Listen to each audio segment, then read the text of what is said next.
Hello, my dear learners! Welcome back to our TLE class. I am Teacher Melissa, Grade 7 TLE teacher. Join me as we learn new lesson in TLE 7 Cookery. Make sure that you are holding or reading your 7th module in TLE.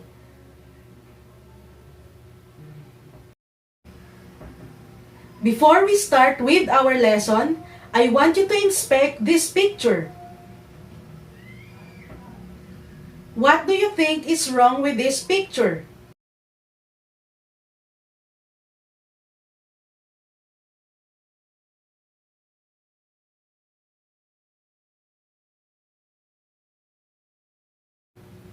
Very good.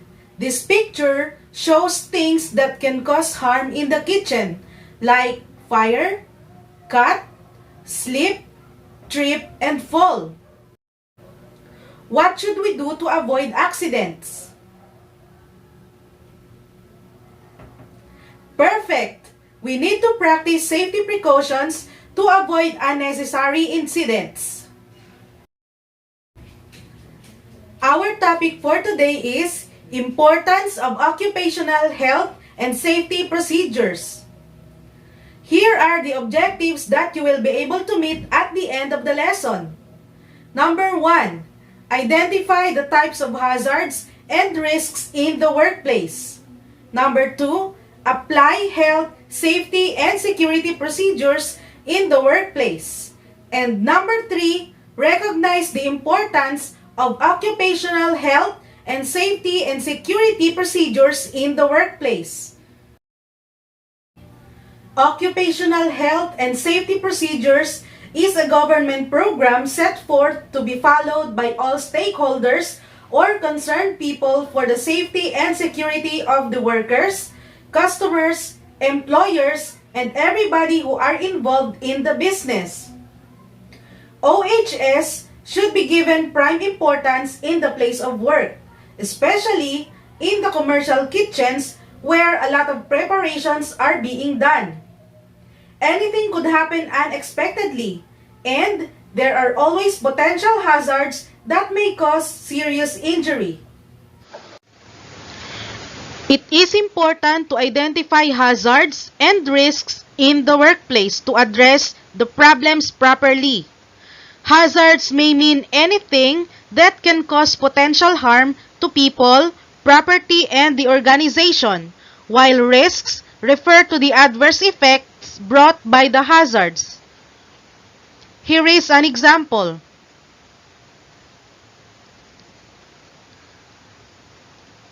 The chef is using wine to get flames into the pan, and it might result to fire in the kitchen. Here are the hazards and risks in the workplace. Among the potential hazards in electricity are due to damage or worn out electrical cords and improperly wired or ungrounded outlets. Even short circuits may cause fire. Common cause of fire in the kitchen may start from gas leaks. When exposed to any igniting material, it will explode, thus causing fire. Check on the hose if already worn out to avoid gas leaks.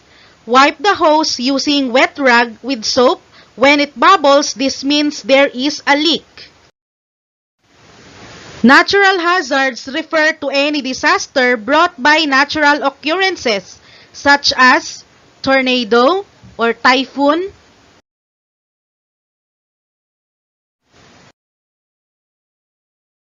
tsunami, flood, earthquake, and volcanic eruption.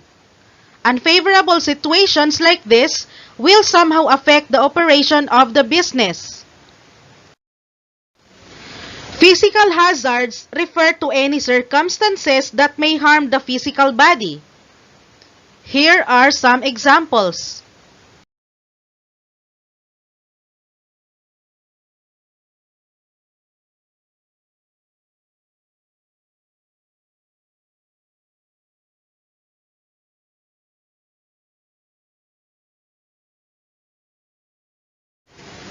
To avoid this, a warning device must be displayed particularly when the floor is wet.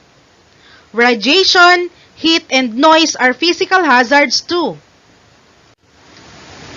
Ergonomic hazards refer to activity that may harm the musculoskeletal system. Poorly designed workstation may lead to working with bad posture affecting the lumbar or the lower back. Like this.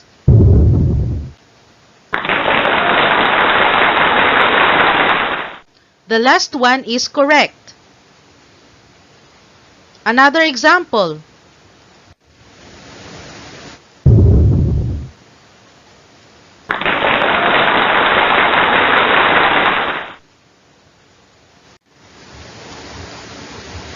Chemical hazards might occur when sanitizing chemicals are not properly diluted and not used according to manufacturer's instruction. Make sure that these sanitizing chemicals are stored in a place which cannot be reached by children.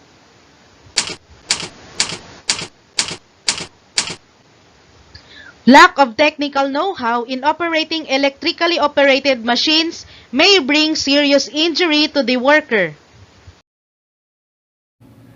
Food service business should abide with the rules and regulations set by the government in its objectives to promote the safety and well-being of the people in the workplace. The following are the responsibilities of the workers and the owners of business that will help prevent dangers or injury. Here's how to protect the staff and visitors from accidents. To avoid slip, trip, and fall, keep the premises free from any obstruction, particularly on the stairways.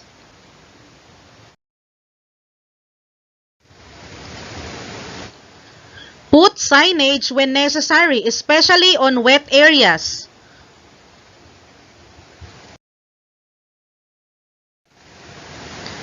Repair damaged floors or replace tiles with cracks. Do not touch electrical devices and plugs with your wet hands.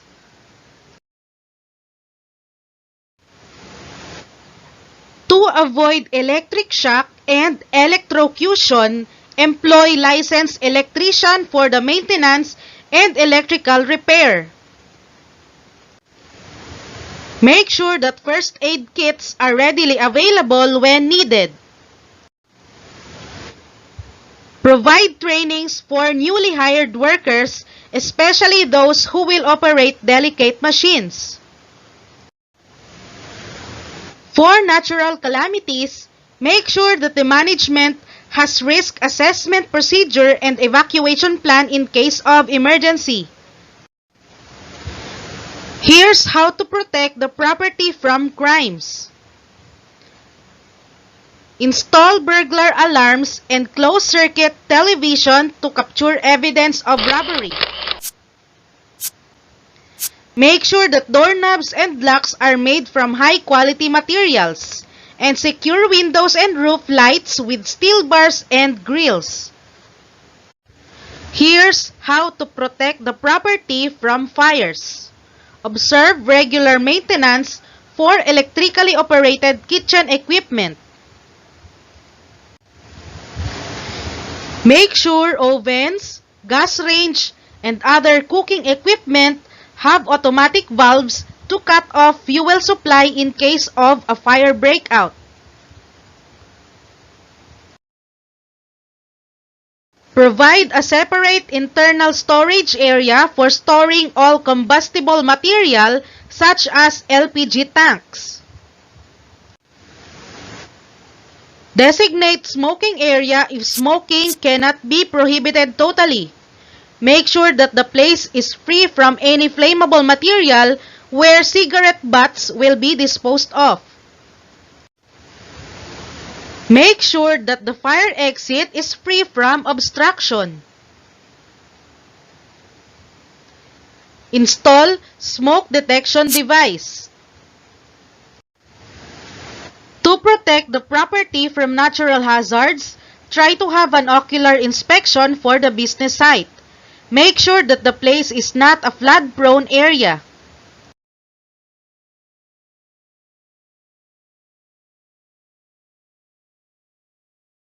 Check on the structural integrity of the building. It should be resilient to typhoon and earthquakes. Consult or seek professional advice with the experts like architects or engineers. Organize a committee in charge of risk reduction procedure in case of emergency.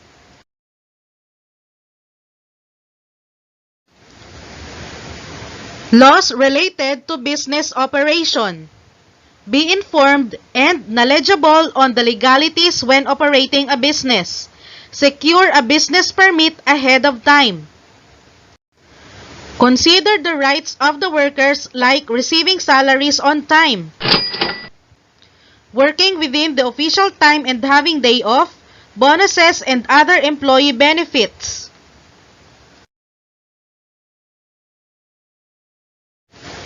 Make sure that the business operation has complied with the requirements set by the Food and Drug Administration for the manufacturing, preparation, and food packaging.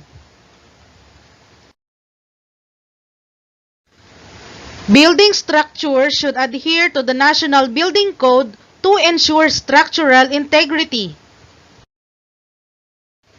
Now that the country is suffering from coronavirus, all food service businesses should comply with the protocol set by the DOH, like wearing personal protective equipment in the workplace, which include face masks, face shields, and gloves, among others.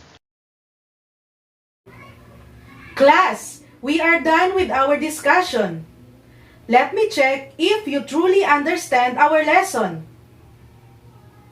Choose the safety regulations and procedures below to prevent the hazards and risks in the workplace. Write the letter of the correct answer on a clean sheet of paper. Number 1. Wear face mask and personal protective equipment inside the restaurants as mandated by the government to combat coronavirus.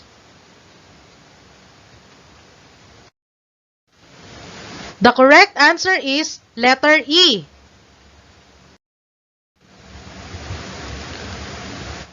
Number 2. Put a warning device to remind customers that the floor is wet.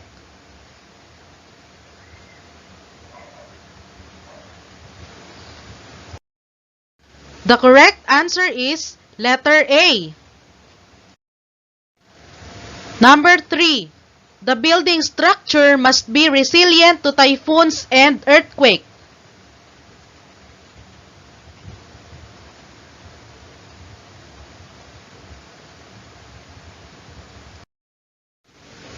The correct answer is letter D. Number 4. Use ladders or step tool for reaching overhead cabinets.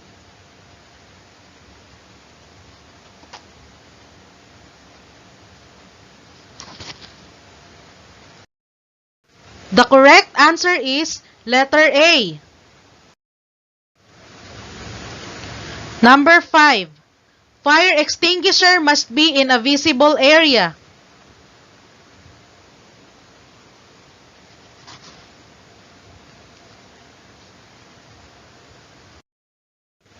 The correct answer is letter C.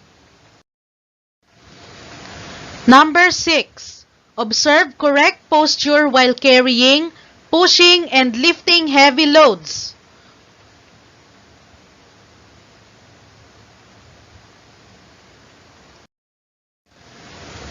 The correct answer is letter A. Number 7. Install burglar alarm and CCTV camera within the workplace area.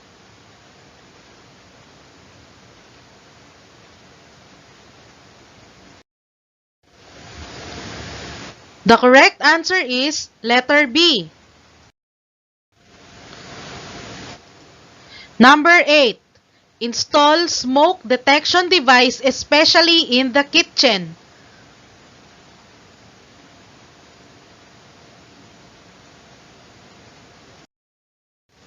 The correct answer is letter C. Number 9. Do ocular inspection to ensure that the place is not a flood-prone area.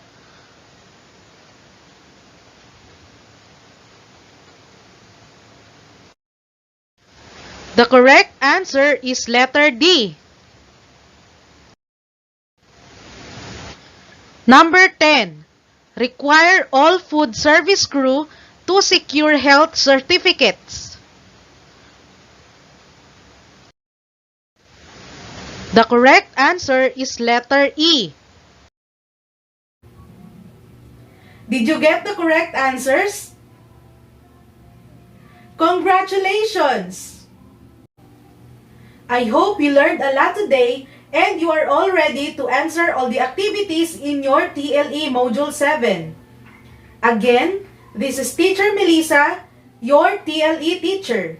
See you next time!